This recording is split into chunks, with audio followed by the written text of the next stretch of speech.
Hey Sun Devil fans, Sandy Charles here for DevilsDigest.com, and I'm joined by our publisher, Hod Rubino. We are here previewing this weekend's game. ASU has a matinee game against Washington State. Kickoff is set for 12:30.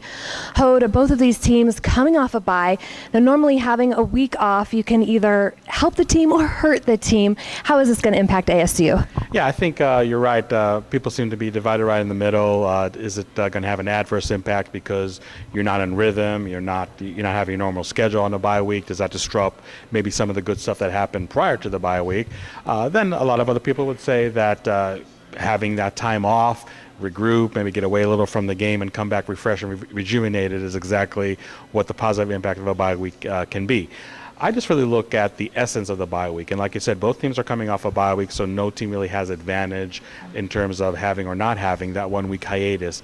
Arizona State's bye week was spent in healing a lot of injuries, definitely key injuries like cornerback Kobe Williams and safety Cam Phillips. Both of them used the bye week to heal up, and they're going to be ready to go on Saturday, which I think is going to be huge against an offense such as Washington State.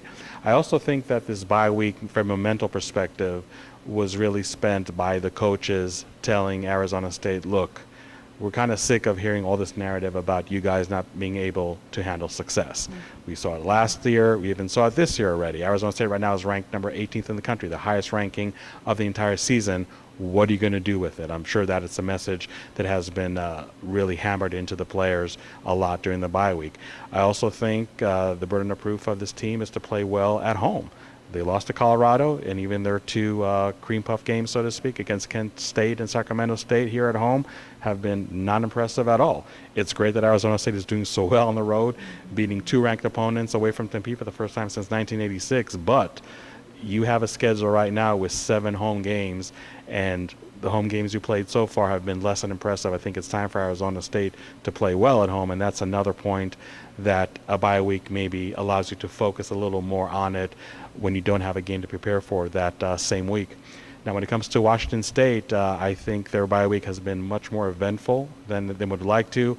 Not only is a team coming off 2 consecutive losses and mostly on the defense, which has not played well at all, but their defense coordinator resigns late last week. That definitely made for very interesting times in Pullman. And how they regroup from that remains to be seen. So I don't know if the bye week was effective for Washington State as much as it was for Arizona State, just because of that event that happened.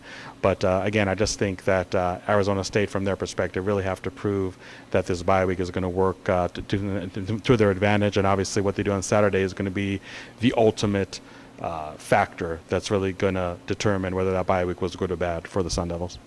Now, you touched on it. Definitely not a quiet week for the Cougars with their defensive coordinator resigning. How is that going to impact ASU's offense in this matchup?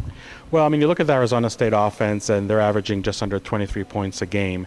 And you can point to matchups just like at Michigan State, at Cal, where the offense was going to face a very stout defense and had to scale back just with its game scheme and ultimately with the number of points that it does put up.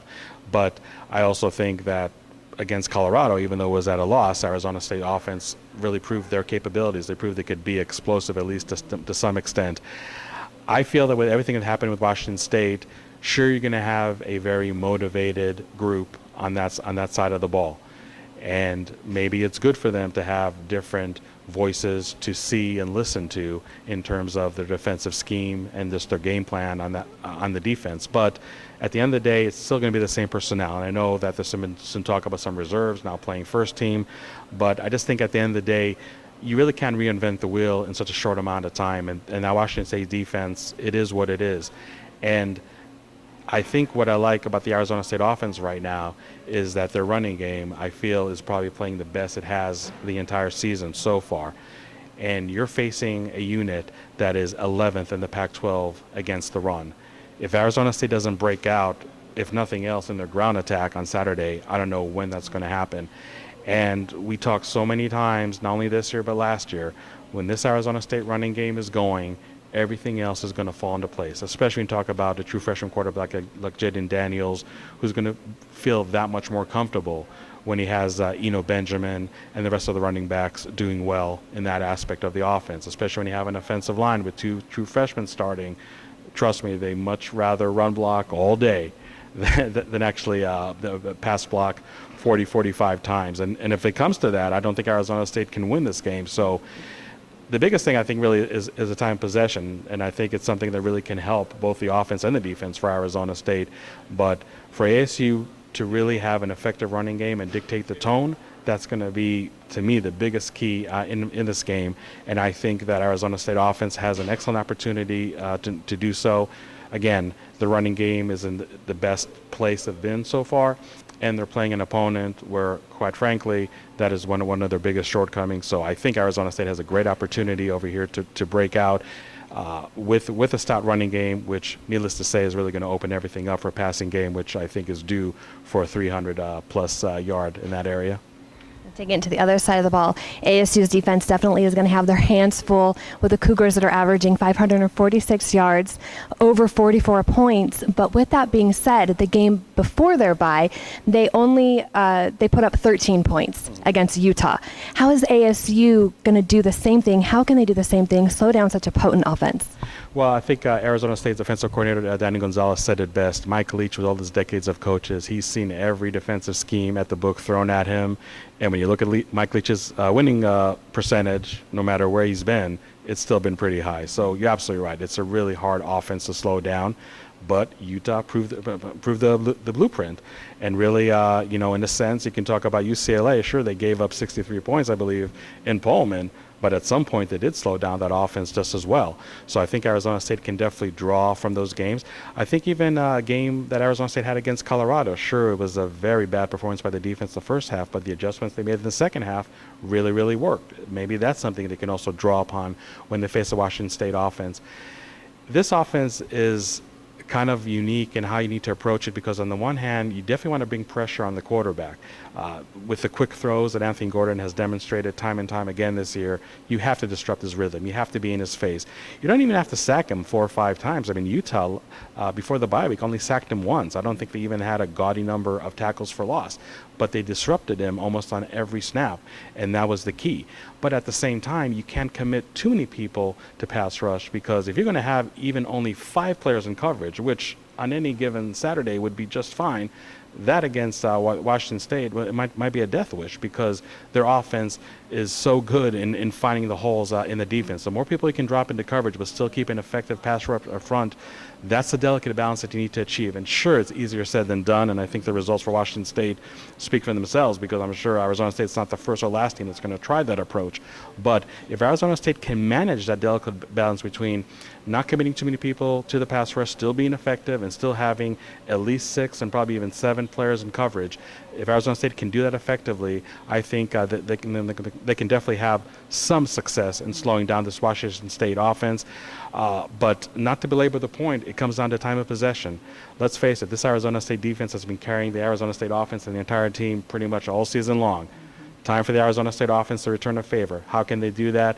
By having a much better time possession numbers than they've had in just any given game this year. The more you can keep this offense off the field, the better success rate you can have against them. So some of it is on the offense, but on the defense, definitely a tall task, but I don't think it's an impossible task. And I think it helps to some extent for Utah to show, if you will, the blueprint for Arizona State on how to slow down this Washington State offense. It's definitely going to be a challenge. ASU is going to have their hands full, like I said again before. They are coming off a bye, so they have to prove that they can win after a bye, but also they're ranked number 18, like you mentioned earlier. So can they be successful? So do you see them coming out and proving us all wrong and pulling out a win?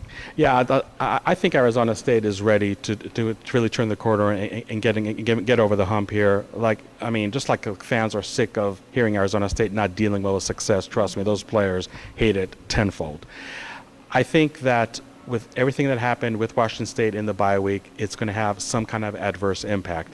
And again, even if the defensive coordinator did remain intact, it's still a defense that has not been playing well the last 2 weeks. And I think that's a ripe opportunity for this Arizona State offense to take advantage and really break out. Again, it comes back to the running game. Washington State is pitiful against the run. Arizona State is playing better and better in that aspect of their offense. So I think that ultimately is really what's going to decide the game over here. Arizona State's offense is going to be able to put up points because they get the running game going, keep Jaden Daniels much more comfortable. Obviously, if your running game is going, more players are committed to the line of scrimmage on the opposing defense. That opens the desired one-on-one matchups you want with Brandon Ayuk, with Frank Darby. And if you have the time of possession in your favor, if you can duplicate what Utah did, not only on defense but also on offense, holding the ball for 35 minutes, as potent as this Washington State offense is, the law of averages will eventually catch up with them if they have the ball for 24 minutes like they did at Salt Lake City 2 weeks ago. I think it's going to be a shootout, but I also think it's going to be a game where maybe the contest is going to be evenly matched up at halftime, but at the second half, I'm not saying Arizona State is going to blow away, but maybe do just enough to have the desired distance between them and the Cougars to win their first Pac-12 game at home this year. I'm predicting a 35-31 Arizona State win. Awesome. Thank you so much, Hode. Keep it locked into Devil's Digest for all of our pregame coverage and, of course, post-game coverage. For Hode Rubino, I'm Sandy Charles. We'll see you on Saturday.